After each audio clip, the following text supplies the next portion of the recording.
আমরা কে না সুন্দর ঘন লম্বা চুল পছন্দ করি না। আমরা প্রত্যেকেই চাই আমাদের চুল লম্বা ঘন হোক, কিন্তু এখন পরিবেশের যা অবস্থা, যে পরিমাণে পলিউশন আর জলের প্রবলেম দেখা দিয়েছে, তাতে আমাদের সুন্দর চুল ও লম্বা চুল কল্পনায় চলে গেছে। তো আজকের ভিডিওটা হচ্ছে, যদি তোমাদের চুল প্রচণ্ড পরিমাণে উঠে যায় বা কোনো রকমভাবে তোমাদের চুল আবার রিগ্রোথ হচ্ছে না, তো এই ভিডিওটা পুরো স্কিপ না করে দেখো। তো আশা করি তোমাদের খুব উপকারে লাগবে।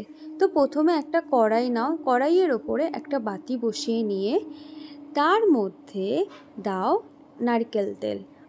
ডাইরেক্ট বাটিটা তোমরা গ্যাসে বসাবে না, একটা কড়াইয়ের ওপরে বসাবে, আর দেখবে বাটিতে যাতে গরম হয়ে যায়। তো তার মধ্যে চেষ্টা করবে 3 থেকে 4 চামচ নারকেল তেল দেওয়া। তারপর দিয়ে দেবে কালো জিরা। তারপর এখানে অ্যাড করবে তোমরা মেথি অ্যাড করে নেওয়ার পরে ভালো করে জিনিসটা মিক্স করে নেবে। এরপর এখানে অ্যাড করবে তোমরা 5 থেকে 6টা কারি পাতা। তো এটা অ্যাড করে নিলে দেখতেই পাচ্ছ তেলটা গরম হয়ে গেছে। তো এটা ভালো করে মিক্স করে নাও। যখন দেখবে এরম বাবল হচ্ছে হালকা হালকা, তখন কি করবে, গ্যাসটাকে বন্ধ করে দেবে। দেখতে পাচ্ছ আমার হেয়ার অয়েল রেডি।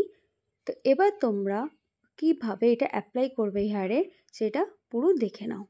ফার্স্টে তেলটা এই 4টে আঙুলে নেওয়ার পরে এই সাইড দিয়ে হালকা হালকা করে মাসাজ করতে থাকবে, ঠিক যেভাবে আমি মাসাজ করছি। চেষ্টা করবে ভালোভাবে যাতে এই হেয়ার অয়েলটা আমাদের চুলের গোড়ায় পৌঁছায়। এই হেয়ার অয়েলের মধ্যে আছে প্রচুর উপকারিতা।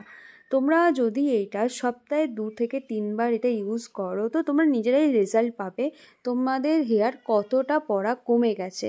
আর এই হেয়ার অয়েলটা তুমি সপ্তাহে 2 থেকে 3 দিন যে কোনো টাইম তুমি এটা ইউজ করতে পারো।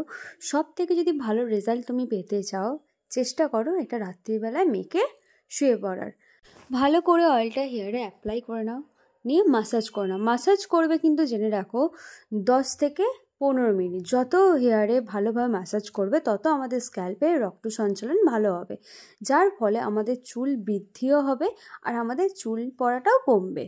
তো এই হেয়ার অয়েলটা আগেই বলে দিয়েছি কখন ইউজ করবে। তোমরা ইউজ করার পরে চেষ্টা করবে পরের দিনকে শ্যাম্পু করে নেবার।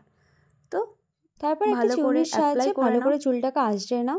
আঁচড়ে নেওয়ার পরে হালকা করে একটু আলগা করে বিনুনি করে নাও। একটা সাইড দিয়ে বিনুনিটা করবে যাতে তোমাদের শুতে, মানে বালিশে শুতে কোনো রকম অসুবিধা না হয়। তো চুল বিনিয়ে নেওয়ার অনেক কারণ, কোনো রকমভাবে চুলের ডগা ফাটে না, চুল কোনো রকমভাবে ভেঙে যায় না। এই কারণে চুলকে বেঁধে শোয়াটা খুবই ভালো। তো ভালো করে হেয়ারটাকে দেখতে পাচ্ছ বিনিয়ে নিলাম। তো টাইট করে না, হালকা করে বিনিয়ে নাও।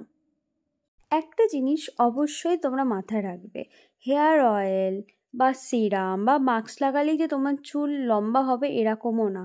তার জন্য তোমাকে প্রচুর পরিমাণে ফুডস খেতে হবে, প্রচুর পরিমাণে ভেজিটেবল খেতে হবে, প্রচুর পরিমাণে জল খেতে হবে। দেখবে তোমার স্কিনও কতটা গ্লো করবে, প্লাস তোমার হেয়ারও কতটা সুন্দর হবে। তো এই ভিডিওগুলো তোমাদের যদি ভালো লেগে থাকে, অবশ্যই আমাকে কমেন্টে জানাবে। আর লাইক অ্যান্ড সাবস্ক্রাইব তো তার সাথে আছেই। তো পুরো ভিডিওটা তোমরা দেখো। এবার দেখো আমার চুলটা কতটা পরিমাণে লম্বা। আর এই হেয়ার অয়েলটা তোমরা অবশ্যই একবার ট্রাই করো। আমি হেয়ার অয়েলটা লাস্ট 1 মাস ধরে ইউজ করছি। দেখতে পাচ্ছ কত ভালো আমি রেজাল্ট পেয়েছি, সামনে কত কুচো কুচো চুল। এই হেয়ার অয়েলটা অবশ্যই ইউজ করো।